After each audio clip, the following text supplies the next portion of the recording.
Am I the asshole for enforcing my dad's will and locking my half-sister out of our family's cabin she thought she was entitled to? When my dad passed away last year, he left behind a handwritten will. It wasn't a formal one, just a couple of pages tucked into a folder in his desk drawer. In it, he made it clear that the family cabin in the mountains, the place we'd gone every summer since I was a kid, would go to me and my younger brother, Eric. The rest of his estate, a surprising amount of savings, would be split 3 ways, Eric, me, and our older half-sister, Karen. There was no mention of Karen getting the cabin. It made sense to me. She hadn't been up there in years and always said she hated the place. Right after the funeral, though, Karen started talking about the cabin like it was hers, saying things like, when I renovate the second floor, I'll need to add a proper master bedroom, and my kids will love the lake, it'll be our little summer spot. Eric and I were too emotionally drained to respond at first, so we just awkwardly let it go.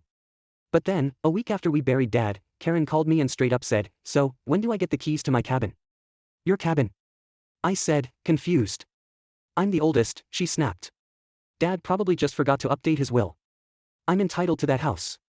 You and Eric got everything else. All I'm asking for is what's fair. Her tone got sharp when I didn't respond immediately. You know as well as I do that I've always wanted a place for my kids to make memories. That's when it hit me, she wasn't asking. She was telling me. I hung up and got in touch with Eric. Turns out, she'd already reached out to him, saying she just wanted to talk about the cabin, but when he told her he'd have to think it over, she blew up his phone with angry texts about how he wasn't respecting her as the oldest sibling. She even threatened to get a lawyer involved. I finally replied with one text, the will is clear, Karen. I don't want to fight about this, but if you hire a lawyer, so will I. That was weeks ago. She left me on read, but her husband started posting passive-aggressive things on Facebook, like, some people would steal candy from a baby, I swear. A few mutual family friends asked me why we wouldn't just let Karen have her way, she's the only one with kids.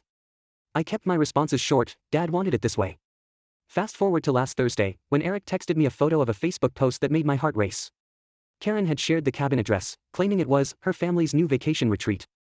That weekend, Eric and I drove up to the house, and sure enough, Karen had changed the locks. She'd even moved in some furniture.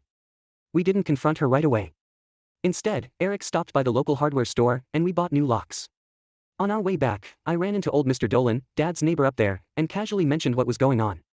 Wait a second, he said, shaking his head.